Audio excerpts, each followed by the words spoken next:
అదే RTV app వార్తల్ని క్షణాల్లో చదివే అవకాశం ఉంటుంది. ఒక న్యూస్ పేపర్, ఒక టెలివిజన్ ఛానల్ మీ చేతుల్లో ఎప్పుడూ ఉంటాయి. జానీ మాస్టర్ ఉన్నారు తెలుసు కదా. సో నేషనల్ అవార్డు కొట్టారు. సో తిరు సాంగ్కి నిజంగా ఎక్స్ట్రాడినరీ సాంగ్ సార్. అప్పుడు చూసినప్పటి నుంచి కూడా ఆ సాంగ్ రీల్స్లో కానీ ఇప్పటికీ కూడా ఆ సాంగ్ ఆ కొరియోగ్రఫీ చూస్తుంటే ఒక మ్యాజిక్.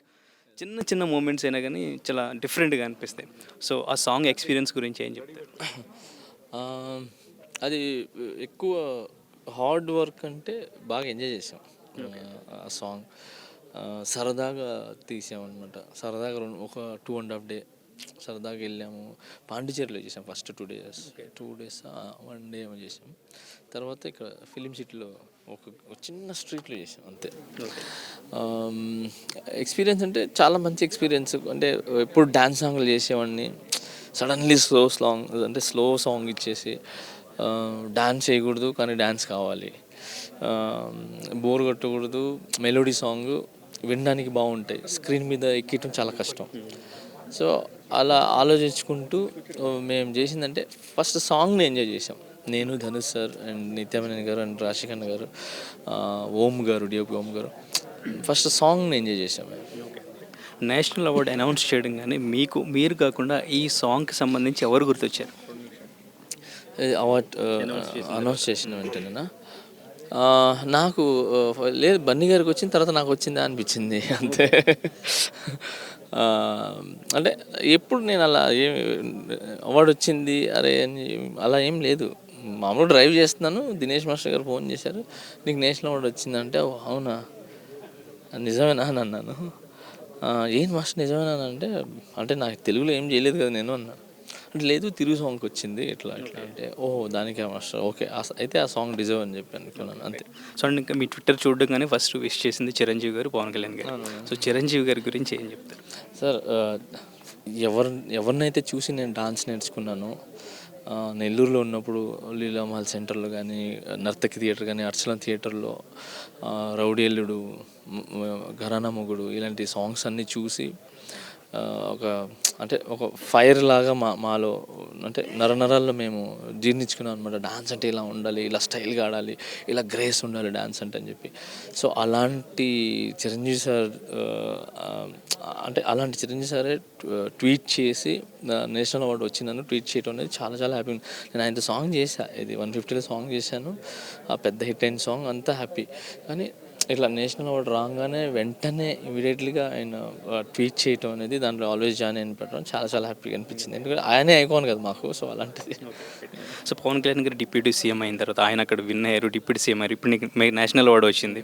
సో ఇదంతా కూడా మంచి శుభ పరిణామం అనుకోవచ్చు. సో ఇవన్నీ కూడా ఎట్లా అనిపిస్తుంది? ఆయన విష్ చేసిన తర్వాత ఎలా అనిపించింది? డెఫినెట్లీ చాలా చాలా హ్యాపీ ఫీల్ అయినాను. కళ్యాణ్ అన్న విష్ చేయటం, అలాగే చిరంజీవి గారు విష్ చేయటం, అండ్ మిగతా వాళ్ళందరూ చాలామంది విష్ చేశారు.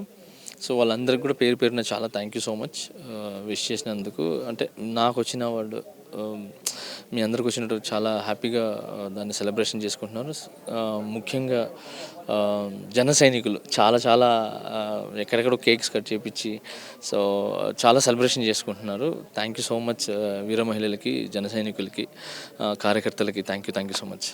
అండ్ ఇంకా గేమ్ చేంజర్కి సంబంధించి, గేమ్ చేంజర్లో ఒక డిఫరెంట్ సాంగ్, ఒక కొత్త ప్రయోగం చేస్తున్నామని చెప్పారు కదా. సో అది ఎట్లా రాబోతుంది? శంకర్ గారు ఇన్పుట్స్ ఏమి ఇచ్చారు, ఎట్లా ఉండబోతుంది? అంటే ఆయన తీసుకున్న కాన్సెప్టే కొత్త కాన్సెప్ట్ ఆ సాంగ్కి. ఆ సాంగ్ మొత్తం కొంచెం సీజీతో ముడిపడి ఉందన్నమాట. అంటే అదంతా అంటే ఎమోషన్స్కి సంబంధించింది అనమాట. అంటే మన మైండ్లో మన బాడీలో ఏదైతే ఎమోషన్స్ బయటికి వస్తాయో ఆ ఎమోషన్ని బయటికి తీసుకుని వచ్చి చూపించి మళ్ళీ డాన్స్ మిక్స్ చేస్తూ వెళ్ళేదన్నమాట అది. సో కొంచెం క్రిటికల్ సాంగ్ అది. అంటే ఫీలింగ్స్ పట్టుకుంటే డాన్స్ మిస్ అయిపోతుంది, డాన్స్ చేస్తే ఫీల్ మిస్ అవుతుంది. సో ఆ రెండు బ్యాలెన్స్ చేసుకుని వెళ్ళాను అనమాట. కొంచెం డాన్స్ తక్కువ చేసి, ఎక్కువ కూడా చేయలేదు, డాన్స్ తక్కువ చేసాం, ఈ క్రియేటివిటీ కూడా మిక్స్, రెండు బ్యాలెన్స్ ఉంటేనే ఆ సాంగ్. సో ఆ బ్యాలెన్స్ ట్రై చేసాము. చూడాలి, మీరు అందరూ చూసి ఎలా బాగుంది. నెక్స్ట్ రిలీజ్ అవబోయే సాంగ్ అదేనా? తమన్ గారు ఎట్లా ఇచ్చారు మ్యూజిక్? సూపర్ సాంగ్ బాగా మోగుతుంది. ఆ సాంగ్ చాలా మోగుతుంది. లాస్ట్ అంటే రామ్ చరణ్ గారు యూనియన్కి 500 మెంబర్స్కి హెల్త్ ఇన్సూరెన్స్ అందిస్తామని చెప్పేసి చెప్పడం, అది ఎట్లా? నా బర్త్డే రోజు పిలిపించడం జరిగింది. కళ్యాణ్ అన్న పిలిపించి చరణ్ అన్న పిలిపించి అసలు పాపని ఎప్పుడు చూపిరు. ఎక్కడ ఎవరికి చూపిరు. సో సడన్లీ ఇట్లా డోర్ తెరవగానే పాపని తీసుకుని వచ్చి డైరెక్ట్ నా చేతిలో పెట్టారనమాట. పెట్టి నీ బర్త్డే గిఫ్ట్ రా అని చెప్పారు. అన్న ఎవరికి చూపించలేదు కానీ చూపించలేదు రా చూశాను, చాలా బాగుంది అది. ఎత్తుకొని తనతో కొంచెంసేపు ఆడుకున్నాను, డాన్స్ వేసాం ఇద్దరు. చాలా చాలా హ్యాపీగా అనిపించింది. ఒక చాలా ఏమంటారు చందమామతో ఆడుకున్నట్టు అనిపించింది నాకు. సో అలా ఇది గిఫ్ట్ ఇచ్చిన తర్వాత నెక్స్ట్ ఇంకో గిఫ్ట్ ఉందిరా నీకుంటే ఏంటి అన్న అంటే, నేను ఎప్పుడు అడిగావు కదా మీ యూనియన్లో డాన్సర్స్కి హెల్త్ ఇన్సూరెన్స్ ఇబ్బంది ఉందని చెప్పి, నీకు ఇచ్చే రెండో గిఫ్ట్ నేను యూనియన్ మెంబర్స్ అందరికీ ఈ హెల్త్ ఇన్సూరెన్స్ చేపిస్తాను. అది కూడా ఒక్కసారి అని కాకుండా ఈసారి నేను చేస్తాను, నెక్స్ట్ వరుణ్కి చెప్తాను, నెక్స్ట్ తేజ్కి చెప్తాను, నెక్స్ట్ కళ్యాణ్ బాబాయ్కి చెప్తాను, నెక్స్ట్ చిరంజీవి గారికి చెప్తాను, తర్వాత నాకు సంబంధించిన రానాకి, తర్వాత మన నాని గారికి, వీళ్ళందరికీ నేను హెల్త్ ఇన్సూరెన్స్ చెప్తాను.